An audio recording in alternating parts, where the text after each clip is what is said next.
Hey, what's up? I am filming this tutorial just to show you guys how Cyborg Elements can work in Adobe Premiere. If you're going to be using it in Premiere as a creative video editor, you're going to want to be able to know how these drag and droppable elements work. All of them are pre-keyed, which means that you can basically drop them on top of live footage and they will be transparent, essentially. I've done it in a couple of these sequences in a really basic way, but I want to show you guys how you can put together a pretty futuristic looking user interface using the combinations of the different elements that I have right here.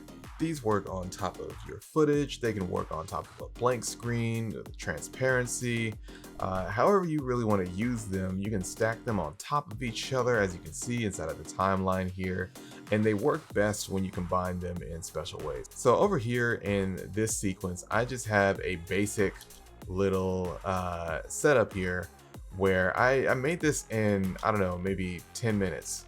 You can literally just drag these things over and have yourself a little futuristic comp that can maybe go on a TV screen in the background of one of your short films. I know for a lot of movies out there, especially like the Avengers movies or whatever futuristic disaster movie where the military guy is explaining the things that are going on that are going to destroy the planet, and there's like 15 monitors in the background showing a bunch of crazy futuristic complicated looking stuff. It's usually stuff like this that nobody's going to look at. You know, it's in the background with a little bit of camera blur in there to kind of bring it out of focus. That's why I made this pack, to kind of make it easier to make those sorts of things quickly. Even if you did want to have these be things that are in the forefront of a camera view and whatnot, you can still use it for that as well. So yeah, I'm gonna show you guys how to make this in Adobe Premiere using the Cyborg Elements 1.0 pack and its components. I'm gonna go ahead and start a new sequence. I'm gonna go up here, or actually File. There we go. New sequence. Or Control N if you're on a PC, Command N if you're on a Mac. I'm on a PC right now, so I'm gonna keep saying Control, but just know that Control and Command are sort of interchangeable between those devices. Not really, but you get it. I'm just gonna go in here for a basic high definition video. I'm gonna do HDV 1080p 24 frames per second. And I'm just gonna go in here and name the sequence, you know, Cyborg Elements Demo. Click OK. And now I have a blank sequence to, you know, mess around in. I don't really need this to be very long per se, so this is going to be maybe about 4 or 5 seconds long. Okay, so now I am ready to drag in my Cyborg Elements components. I can kind of scrub through these, and this is if you have the icon view selected down here in the bottom left corner. By default, I think it lists the items in a list view. You can just switch that by clicking icon view, and you can also change how big or small you want the icons to be so that you can have a kind of better look on what's happening in the thumbnail, so that you can know what you're putting on the sequence timeline before you actually do it. So I'll scrub through a couple of these and just kind of pick one. I like to have this be slightly smaller so that I can see what's going on, but Premiere is acting a little funny right now. So I'm going to drag a footer in there. I've also tried to title these in a way that would be easy to understand even if you've never seen it before. So hopefully that helps you out. Let me know how that works for you guys who have tried it. So it's just going to give me a clip mismatch warning where it's saying that this clip does not match the sequence and settings. Do you want to change the sequence to match the clip settings? And I'm just going to say keep existing settings, because these are rendered, some of them are rendered at 1920 by 1080. Some of them might even be rendered at 4K. So it's just asking, do you want it to match the exact size of this thing here? And we're going to say no by saying keep existing settings that we set up.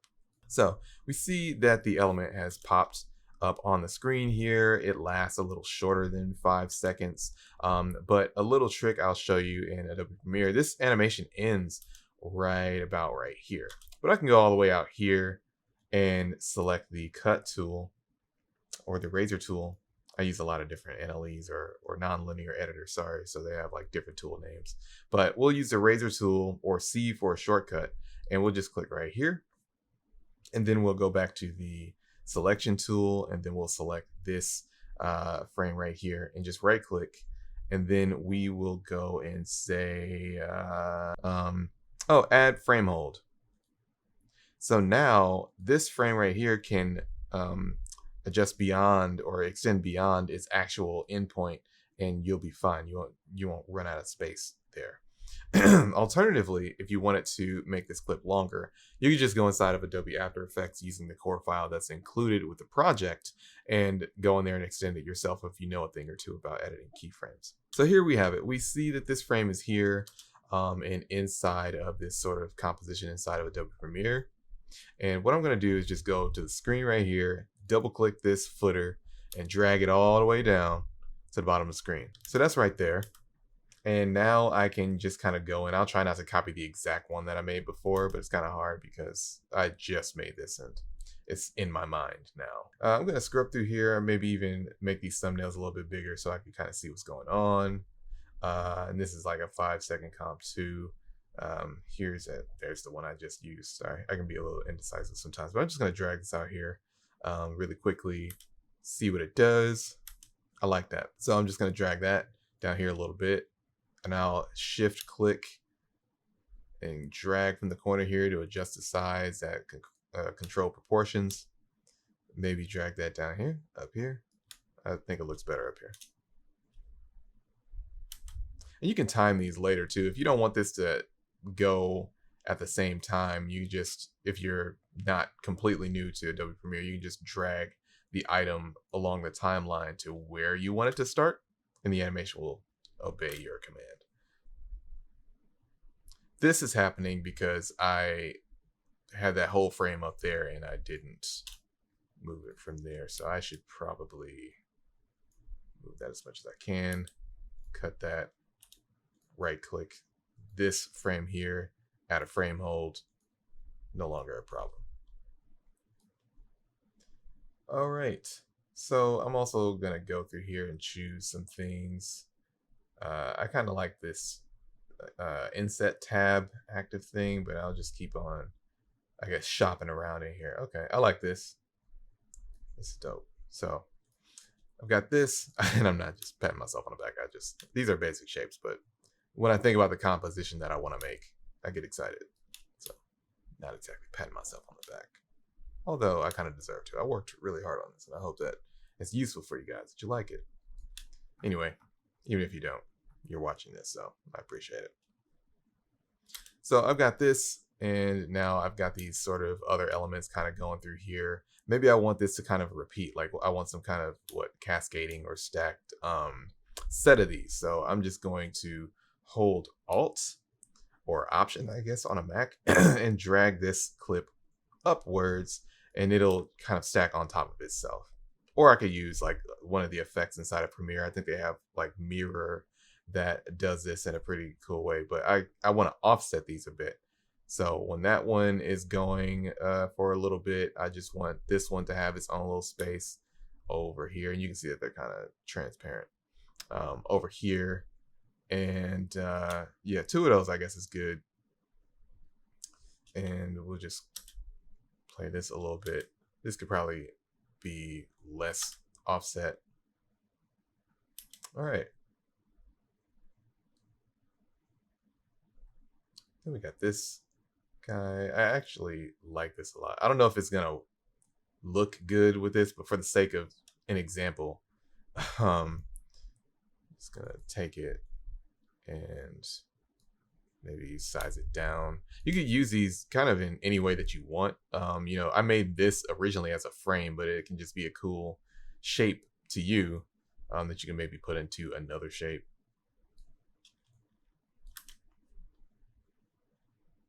There you go. I don't see why I can't have 2 of those.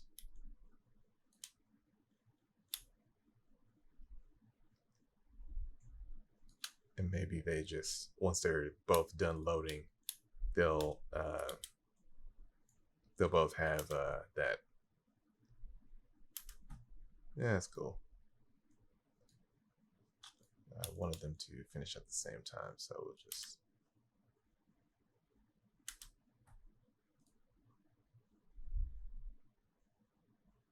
I have an animated horizontal rule divider from the left and a divider from the right, but you can just use one of them if you please.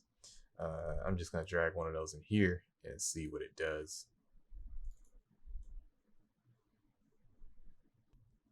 Pardon me if some of these design decisions that I make are nonsensical for this, but like I said, it's just for an example, and I don't want to copy the exact same thing that I just did before.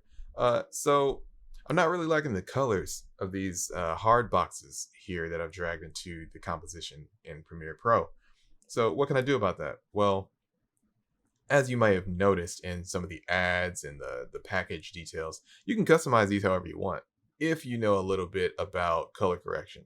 So I'm going to click this little arrow right here, and pardon my workspace. I think my workspace is custom compared to yours. If you have a workspace that's anything other than editing, it's probably not going to look like mine. So you can click this little button up here, switch to editing, and it might switch yours to what mine looks like. So these two little arrows over here, these chevrons, you can click on these and then go to effects. And I already have these folders expanded, but I have color correction open and image control. You can take from either of these, but really you're going to be using color correction to customize these things. So I'm going to go ahead and put a tint on this one, and that's going to make it completely black and white. It's going to strip the color out of there completely.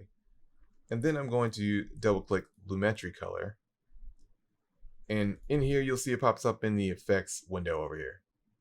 Then you're going to go down to curves, and then you have alpha, red, green, and blue. So I'll click the red here and just kind of drag it down. And you can see that the graphic here is turning a little bit more blue. I can drag this channel up a little bit and it'll get a little bit brighter or darker. I want it to be slightly brighter. And then I can drag this green down a little bit and I can get different colors from that. But I'm just going to kind of add more green into there and take this blue and just only decrease it a little bit.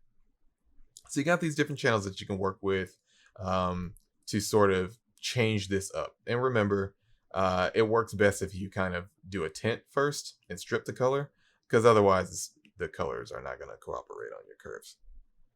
Okay. If I want this same thing to happen to the other thing, I haven't used Premiere Pro in a while, but you should be able to click copy and then go over here and go back up to edit and click paste attributes. As you can see, the shortcut is Control-Alt-V or Command-Alt-V if you're on a Mac. And it's going to ask you what attributes you actually want to paste over. Under here, you can see effects, tint, and Lumetri color are checked. We want those to copy exactly over, so we'll just go down and hit OK.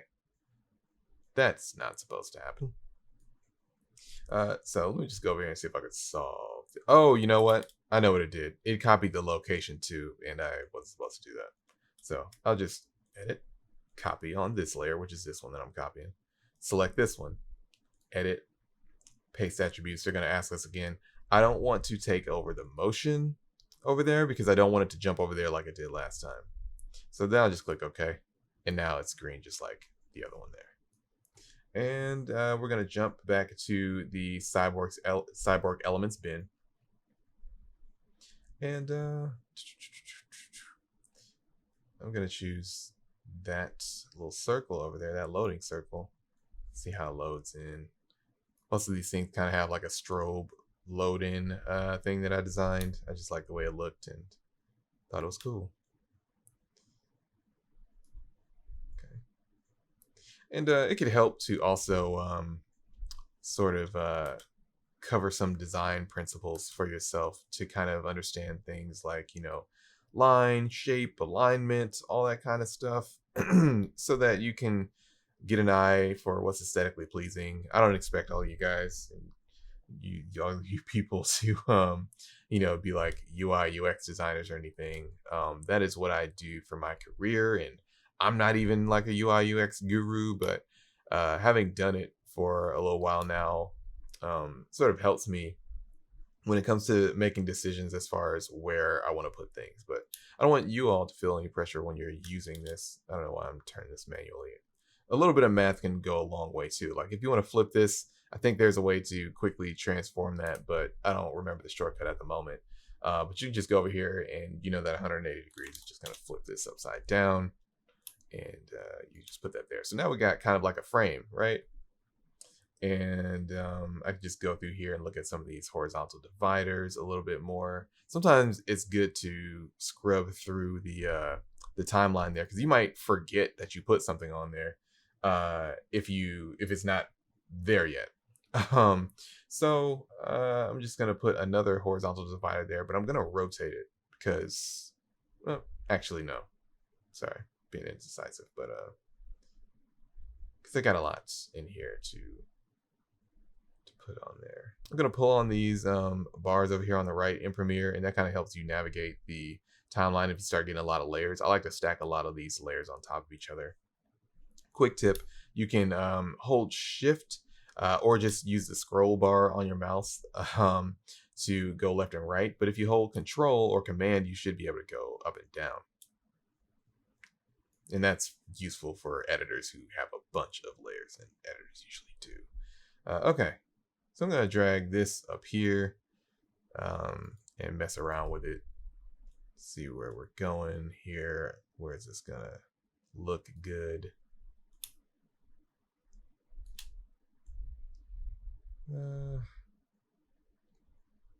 I'm just going to try to line this up with certain things in ways that make sense. So I'm looking at this line, this invisible line here, and how it would go with that angle over there. And then that kind of creates, I guess, sort of an invisible frame over here. And then I'm going to try to look for a component that can go over there and look nice. This could work. I think I'm going to turn it on its side, though. I'm going to hold Control and scroll up there. And voila. So again, make sure I double click on that to make sure I can select it. And a little bit of math. Not really, just numbers. But, you know, math is everything, as I tell my kid.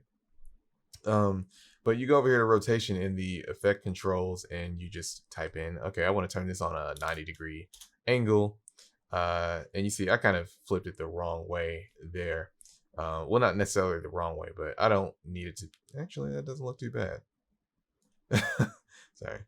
So I'm going to scale this down first. I guess what I'm trying to show you is that you can really freestyle this to sort of bend it to your will and make really interesting compositions that can do cool things. And I'm just watching how the animations play out. I might want to offset some things later on, but for the meantime, it's coming together. I made this animated crosshair grid to be sort of like either a background or a foreground element. I'll show you how it works. You can also double click it and play it here so that you can see what it is before you drag it over instead of using the thumbnails all the time. I don't know why I didn't say that earlier, but we're here now. So I'm going to double click that and maybe drag it over here a little bit and kind of have it just chill in the background on this side. But as you can see, it's above everything and we want it to be below everything. And come on, I'll put it over here for now. I'm just gonna make another track. I'll say add tracks and I'll say placements before first track. And I should have one down here. And now I've got this little guy. And since the animation finishes pretty early with that, and it ends before my video ends, I'm just gonna do that little trick again where I cut that, right click on this, and then add a frame hold, and it's gonna hold that last frame until I tell it not to. I think that happens here too. And again, if you want these to go longer, you can customize them yourself in After Effects. And I'll have a separate tutorial for that. So I'm going to click add frame hold. Boom. Okay. Let me just make sure I'm still able to select it. Okay, I am. Because I think I want to align this a little bit differently. Well, the circle at least, because it's looking kind of lost. Now that the grid is behind there, it's looking like it's not aligned properly. Just get that. Okay. I don't know if you already know this. You probably do, but I try not to assume. But Adobe Premiere has a ruler system where you can drag guides out of the ruler so that you can have things perfectly aligned. And alignment is super important in design. So I just want to go over this real quick. You can hit Control R if you're on a PC or Command R if you're on a Mac. And I'll just drag these from out here. I was already using the guides, as you can tell. There's already some there. And if you don't want to use one, you can just drag it back out of the scene. I'll get these out of my way first, but you can drag one here on the Y axis, because Y is up unless you're in a 3D software. And then I'm going to drag this one down here from the X axis and just kind of make sure that my elements are aligned. Because if you are going to see these futuristic UI or user interface designs, you're going to usually in movies see that they typically have pretty good design. So you want to make sure that you're kind of at least keeping your audience in their suspension of disbelief, so that you're not sort of losing that. If things start getting in the way, you can start locking certain layers that these objects are on. I forgot which one that was. These little, scroll down here. The ID frame. These are called ID frames, by the way. It's good to kind of count that to memory so that you don't forget. But they're getting in the way, so I'm going to lock these layers over here by clicking the toggle track lock icon. And now I should be able to click on my... Oh, that's getting in the way because the boundaries are all the way out here. But I should be able to go in there and just adjust things as needed. This is called a cup divider. I can see that that's right there, so I'm going to lock that too. And can I finally click my triangles? Yes. So before I do that, I'm going to drag this down here and kind of see where I want these to rest. And I think I want them to sort of align right there. If you also don't know this, that Premiere Pro has some of the same shortcuts as Adobe Photoshop. So when it comes to guides and rulers, you can turn the rulers off by hitting Control or Command R. And you can turn the guides off by hitting Control or Command semicolon. And now they're out of my way. And I've got things aligned a little bit better, except for this circle over here, but I won't worry about that just yet. Crosshair grid, that's over here. You see that's aptly named. And I'm just gonna take this circle and try to maybe align it directly on one of those crosshairs. Now again, the crosshair grid is supposed to be underneath my circle. So let me just, that's called the loader ring there. I'm gonna try to use the names that I gave these things. Okay. So it's still looking a little light, and that's okay. I'm okay with that. But I think I will scale it down a little bit so that it's not directly competing with, I don't know why the center of this is off. Whatever. So it's not directly competing with these elements that are supposedly behind it. Okay. Why not? So you can pretty much see just how far you can take some of these things. I strongly urge you previewing these in the source window in Premiere Pro before just dragging them over, so that you can just empower yourself with the knowledge of what it's going to look like before you put it out here. Not that you'll have a bad time if you don't, but why not take a look at it? And then don't forget to just double click these things and drag them around as you please in Premiere, because in After Effects you don't have to double click anything. It's just kind of all there for you. Well, that's not true that you don't have to double click anything. If you want to go inside of a pre-comp, you do that, but we're only talking about Premiere Pro right now for this tutorial. So yeah, you just go in there and kind of figure things out how you want to do them, and you can just drag these little layers around as you please to sort of get them to time be timed a certain way with each other. So if you have any questions about this stuff, I will do my best to try to help you out. I try to offer support for these types of things and make sure that people are getting what they expect out of this kind of product. But Cyborg Elements is ultimately a tool. It's just something that I wanted to make to help people either get inspired to make sci-fi films, and if people just always wondered how that stuff was made on those TV screens in the background or those futuristic user interfaces on some kind of gadget.